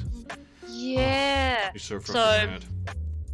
Yeah, same. So my folks came over today for like social distance cup of tea. Aww. So like, you know, we stayed 6 feet apart from each other, like pushed the cups over on a plate, hand sanitized everything. So, you know, we like socially responsibly. Yeah. Were they inside or outside? How did it work? Outside. Love that. You know, love that. See, there we go. Right? Yeah, you know, stay outside, stay far apart. We didn't touch anything that wasn't necessary. Sanitized everything, like all the mugs and stuff. Yeah. Me and a friend have been trying to work out how we can do this. So I ride a bike and they drive a car. So the plan is that we're going to both meet at an open location, like on a fucking beach. They're gonna sit in their car and I'm gonna sit on my bike, and we're just gonna hang out like hey, how's it going? Oh, it's pretty good. You know? Yeah. And it's gonna be sad because we're gonna be there and be like just wind the window up so I can just scrape my hand across it. We can do the thing where the window's up and they put their hand up and I put my hand up and it's like I'm doing it, son, I'm doing it. Look, your hand is so much bigger than mine because of the perception. I But, can't see your hand. Oh, dude, oh. That's Yeah. yeah. We high-fived over the internet. That's how it works. Did it. Socially distance high five. Right, guys, everyone at home, hand holding. Yeah, Socially distancing hand holding. There we go. There we go. I don't know you guys, but So I'm sure don't- you seem cool. Don't put my hand in weird places, okay, guys? I'm trying to be wholesome here. Just someone. You're not though, are you? Someone You're just, never trying to be wholesome. someone just fucking walks in the room and some guy's got the fucking monitor up against his crotch. It's like, what are you doing? Desperate times. Desperate times. Did you hear that, by the way? No. Oh, yes. So on Discord at the moment, there is a sound filter that they're betaing, and the reason they made it is because people have loud mice and loud keyboards, me being one of them. So when you're on Discord, you can often hear people typing and stuff. But a fun side effect to this is you can't hear people clapping. Sorren, would you care to give people a round of applause with me? I've just realised, actually, they're going to hear me clapping because I'm going through. Do you want to give them a round of applause? Applause. Like, proper clap. Proper go for it. Look at that. She's definitely clapping, but I can't hear anything, and thus you can't. How weird is I'm that? really annoying my flatmates.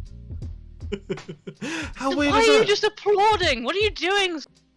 Wait, how weird is that? If I clap, you can hear it because it's Streamlabs that's picking up, not Discord. But if I clap, Soren can't hear me.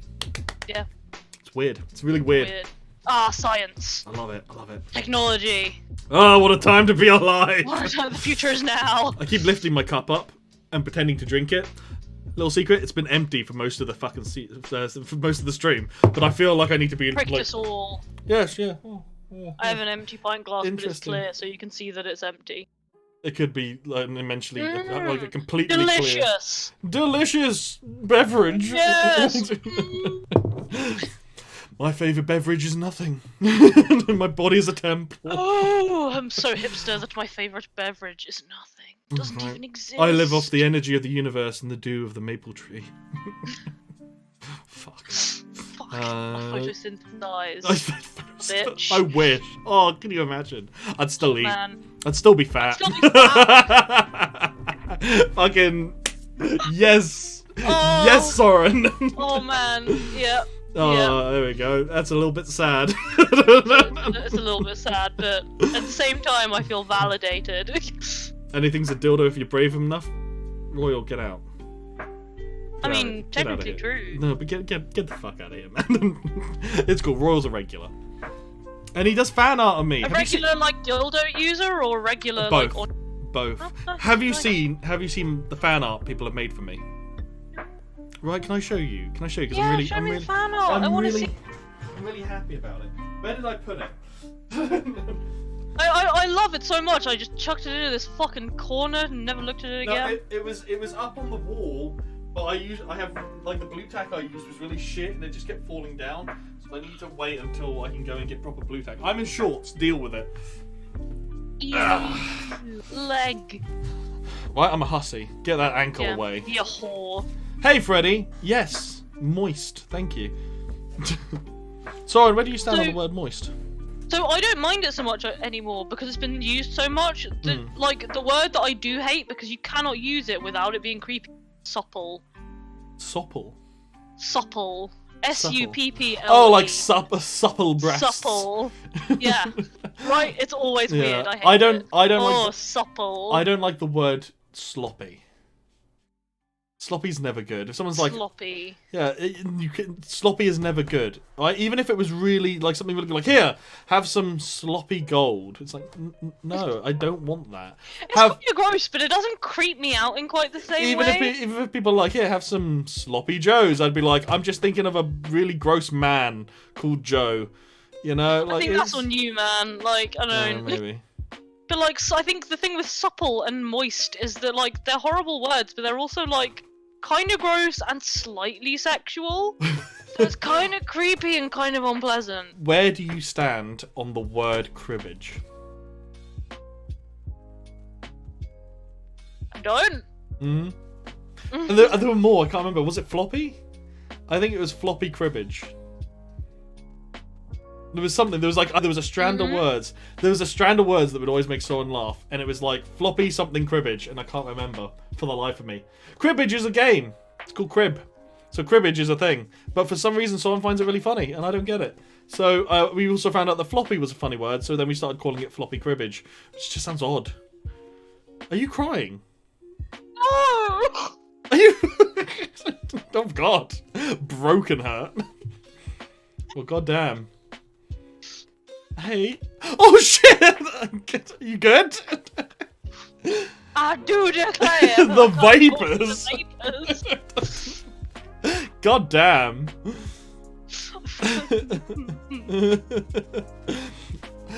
Wholesome time. Look at that. Aww, it's Isn't adorable. that just lovely? Little love train. That was done by Royal. Royal's lovely. That's mine. That was done by someone called Nessie, and I've used it for. Yeah, I've seen that one. She's my artist. She was my artist. She's been busy lately, so I've had to go. This was done by Joanna. I think it's really cool. Oh, that's awesome. And there's loads of details in it, like the controller says love, and it's got a little love train thing, and the tie says love. It's really cool. That's super cool. Right? And Your friends are so talented. I think this is done by Royal as well. Nice. That's really nice. I like that. Which are really good. I love them. I keep showing people because I want people to be like recognition for just being really good artists. You know, I think it's important. 100%. Yeah. Those are all really cool. And until I can get them on my wall again, I want show them off to people because I'm happy about that. It makes me happy. Yeah. Oh, but yeah, Mike, who's got the clap? Have you got the clap? Your dad says he's got the clap. I don't. Please, no. Stop. Stop now. I do shit tons and still cringe whenever I see them. It's because you do a good job, man. Don't put yourself down.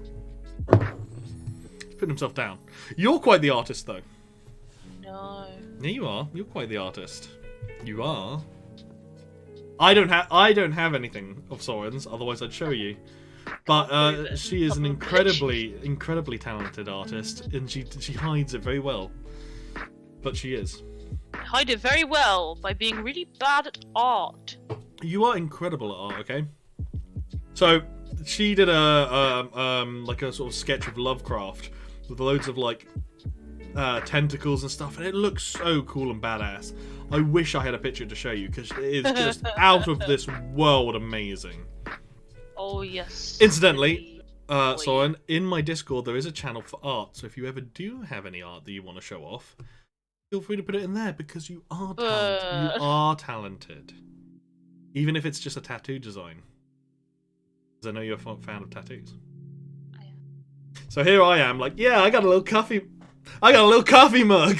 And Soren's gonna be like, yeah, check it out.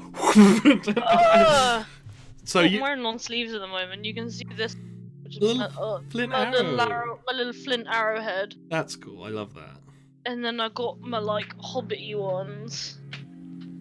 Yeah. Smaug and the mountain and that's lovely. That as well, yeah. That's so cool.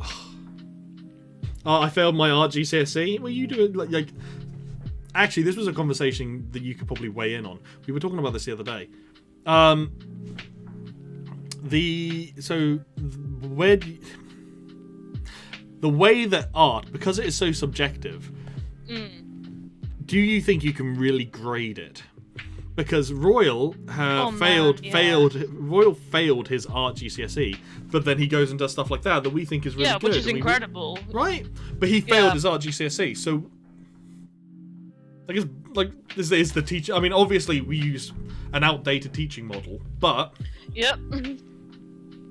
I mean, yeah, I think that they're like there might be a way to do it, but it's so dependent on your teacher. Because it is so subjective. Like, if you have a teacher who has a really fixed perspective of what art should be, then people are gonna miss out. I think that's gonna be such a tough one. So much would have to go into teacher training rather than just designing the curriculum.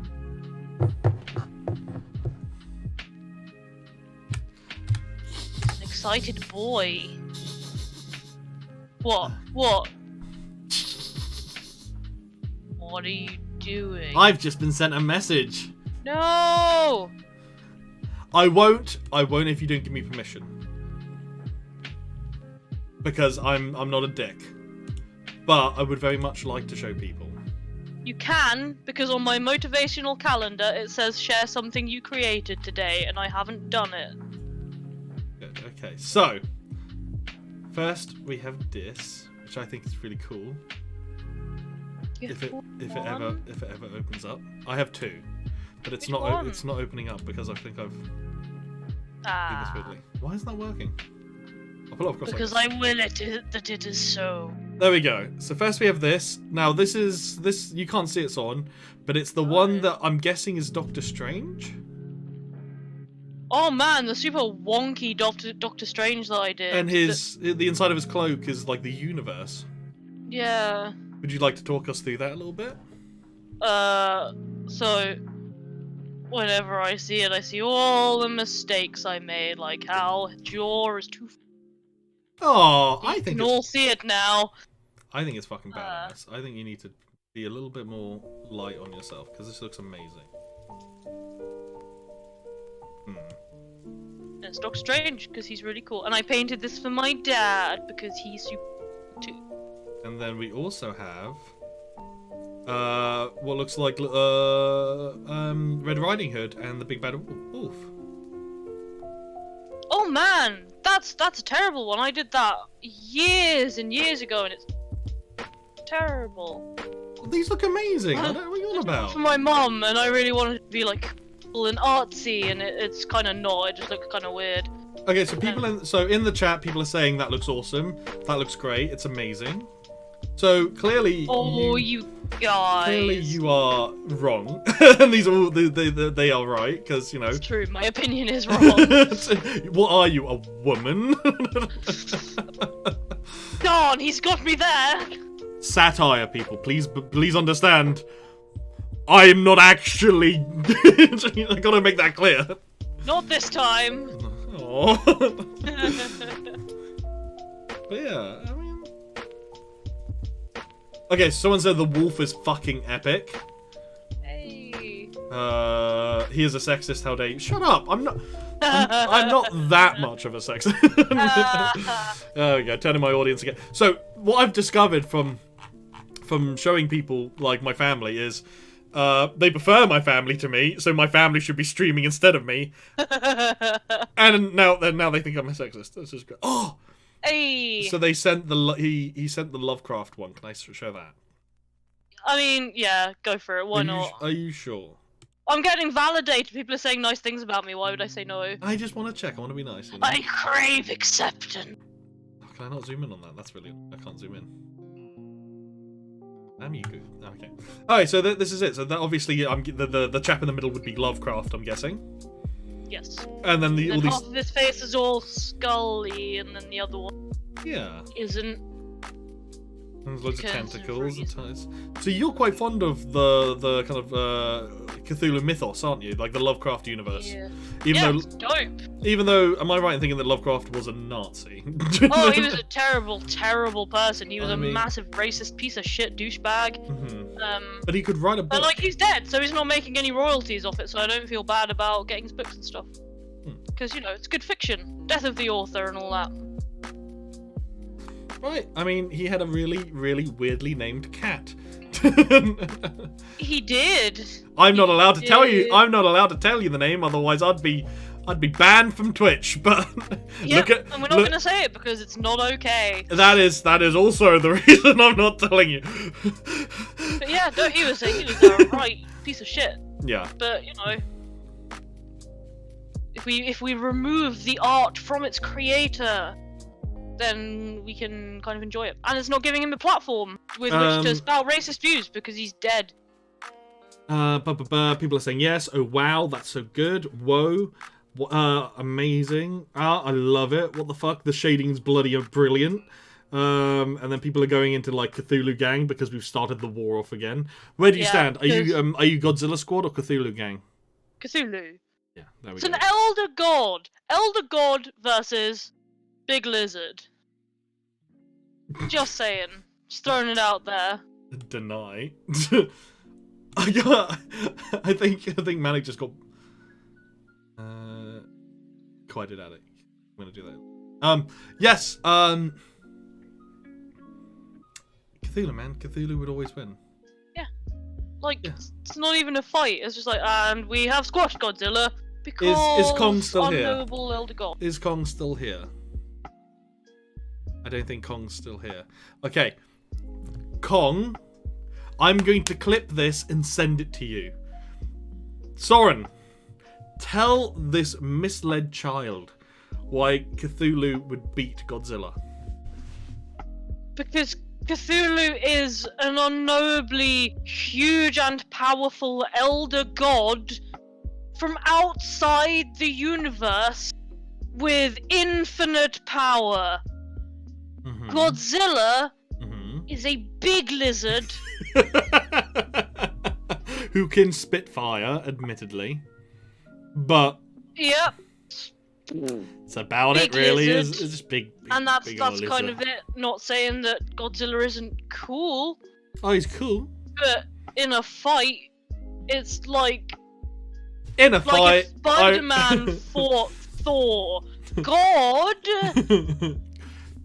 big spider lizard. thing, big lizard, Big Lizzie, yeah. big old Yeah. Lizzie. I mean, there we go. There you go, Kong. That's for you. Yeah. But I just can't get that out of my head now. What specifically? God, big lizard. Big lizard. Big lizard. Oh man, what's Godzilla? He's a big lizard. He's a big lizard. He's a big old boy. Big old lizard boy. Oh man, I've had fun tonight. I've really enjoyed this. Same. Oh. I might have to shoot off fairly soon because I'm an Oh, old shit. lady and it's past my Also, bedtime. it's 11 o'clock. This is actually wrapping up time. But so yeah, Ooh. ladies and gentlemen, I would like to say thank you to Soren for joining us tonight. She has been an absolute delight and an absolute pleasure. Yay. And I very much hope to have you on again sometime. Maybe not talking about archaeology, but just playing games or something. And just Yeah, hang, it's been lovely to be here. I'd love to come back sometime. you're cool as fuck, man. You are cool as fuck. Archaeology is cool as fuck. Everyone it is. do it. Yeah, it is. Peer pressure. But boys and girls and everything else, can you let this wonderful woman know just how grateful you are that she's taken time out of her day to come in, just to come Out and of talk my to you. busy schedule of playing WoW, and eating cheese puffs. just to kind of just to let her know that it is appreciated. Now she is fucking amazing. And If people- anyone has any questions about archaeology, just pass them along to Brandon, and I can well, and sling this stuff is along. me trying to get more people on the server. I have added Soren to the server. She is in the server now. So I am. I have right? Discord now. I'm really bad with technology, but I can trying figure it to- I'm out. trying to get her to use it, but don't panic. Like, this is fine. I got this, boys.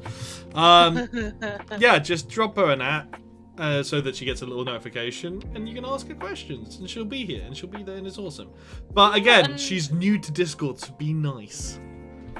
And you know, I'm squishy and sensitive, so also be nice because of that. Oh, we are like I'm not gonna lie, like, don't mean to toot my own horn, but we have the most. We have the most. Toot. Dude. Did it? Fart. It's rude. It just reminds me of that scene from Family Guy where it's like, Boner. His name is Boner. and now we have floppy boner cribbage, which is just the best thing in the world. But yes. But yes, people. What the fuck was I saying? Before toot. Yeah, that was it. Not to toot my own horn, but we have one of the most wholesome fucking servers out there. Like, all joking Yay. aside, it is so beautiful and so lovely. Everyone Awesome is is what we so like. everyone is so nice to each other, and we have our little deep stuff chat, and we have like a food thing where people are showing all the things that they bake and cook, and we have like the art where I people love baking. right, you can put stuff in there and say, look what I made today, I did a thing, and everyone will be like, that's Yay. amazing. And Yeah, and we have little movie watching sessions, and we do the sleepy time thing where we do like meditation before bed, and it's lovely. Oh, that's delightful. We have a really wholesome I'm, server. I'm super jazzed to be here. Do I want to watch Glee after stream? Of course I want to watch Glee after stream. Do you not know who I am? What we're going to do, guys, is we're going to raid Lita, because she is streaming, and we have some people here for once, so it's going to be nice to raid someone and then share the love. I'm just going to kick that off. That worked, right? Yeah. Soren, thank you again for being here. Thank you for coming by. I'll get you back as soon as I can. I hope you've enjoyed it. I hope you've kind of like enjoyed kind of what we do here and what goes on. And I hope it wasn't too kind of like disruptive to your life. No, it was great. I do fuck all with my life, so this makes me feel like I'm doing something worthwhile, which is a lovely illusion to have.